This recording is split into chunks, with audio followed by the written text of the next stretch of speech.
नमो भगवते वासुदेवाय नमः।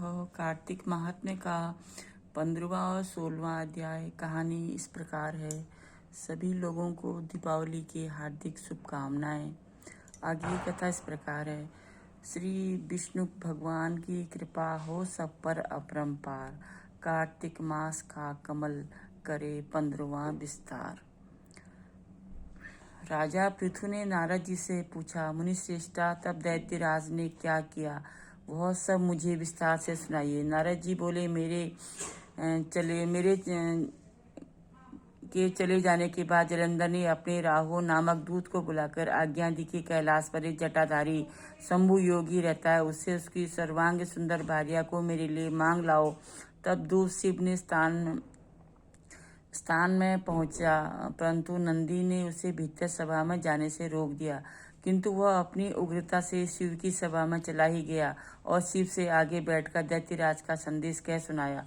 उस राहु नामक दूत ने ऐसा कहते ही भगवान शूलपाणी के आगे पृथ्वी फोड़कर वह एक भयंकर शब्द वाला पुरुष प्रकट हो गया, जिसका सिंह के समान मुख था। वह नरसिंह की राहु को खाने चला।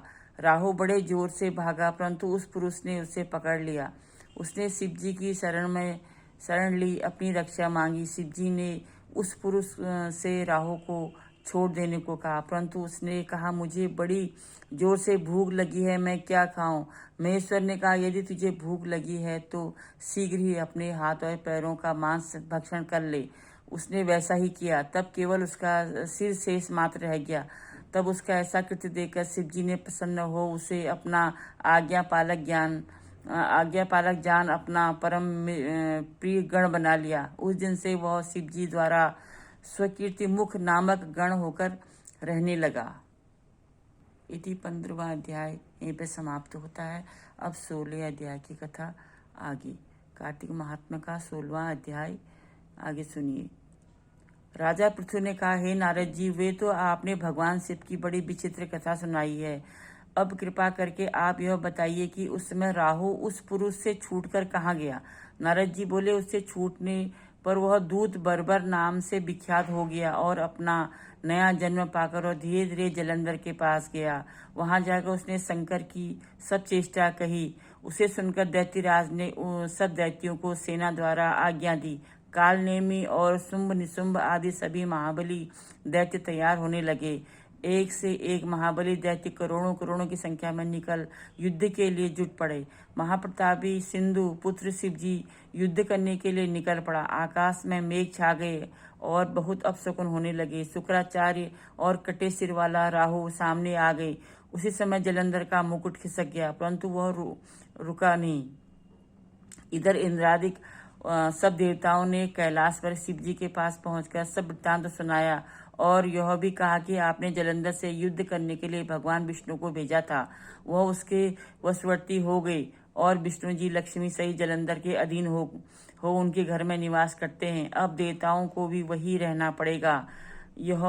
अब वह बलि सागर पुत्र आपसे युद्ध करने आ रहा है, अतः आप उसे मारकर हम सबकी रक्षा कीजिए।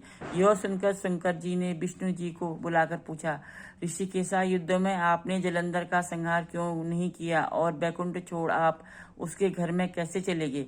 यह सुनकर विष्णु जी ने हाथ जोड़कर नम्रतापूर्वक भगवान शंकर से कहा, उसे आपका अंशी और लक्ष्मी का भ्राता होने के कारण ही मैंने नहीं मारा था। यह बड़ा वीर और देवताओं से अजय है। इसी पर मुग्ध होकर मैं उसके घर में निवास करने लगा।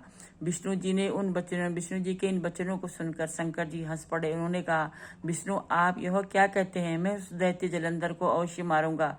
अब आप सभी देवता जलंधर को मेरे द्वारा ही मारा गया जान अपने स्थान को जाइए। जब शंकर जी ने ऐसा कहा तब सब देवता संदेह रहित होकर अपने स्थान को चले गए।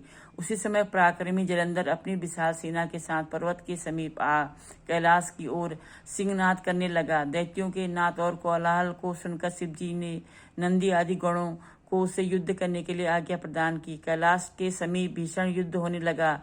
दैत्य अनेकों प्रकार से अस्त्र शस्त्र बरसाने लगे। भेरी मृदंग शंख और वीरोता हाथी घोड़ों और रथों के शब्दों में साबित हो पृथ्वी कांपने लगी। युद्ध में कटकर मरे हुए हाथी घोड़े और पैदलों का पहाड़ सा लग गया। रक्त मांस का कीचड़ उत्पन्न हो गया। दैत्यों के आचार्य शुक्र जी अपनी मृत संजीवनी विद्या से सब दैत्यों को जलाने लगे।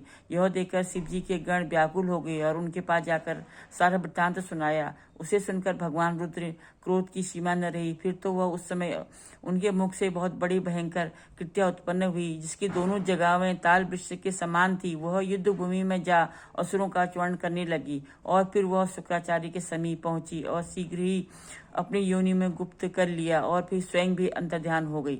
शुक्राचार्य के गुप्त हो जाने से दैत्यों का मुख मलिन पड़ गया और वो युद्ध भूमि को छोड़ भागे। इस शुंभ निशुंभ और कालनेमी आदि सेनापतियों ने अपने भागते हुए वीरों को रोका। शिव जी के नंदी आदि गणों ने भी, जिसमें गणेश और स्वामी कार्तिकेय भी थे, दैत्यों से भीषण युद्ध कर आरंभ कर दिया। आगे का वृत्तांत कल सुनाया जाएगा। तब तक के लिए ओम नमो भगवते वासुदेवाय नमः।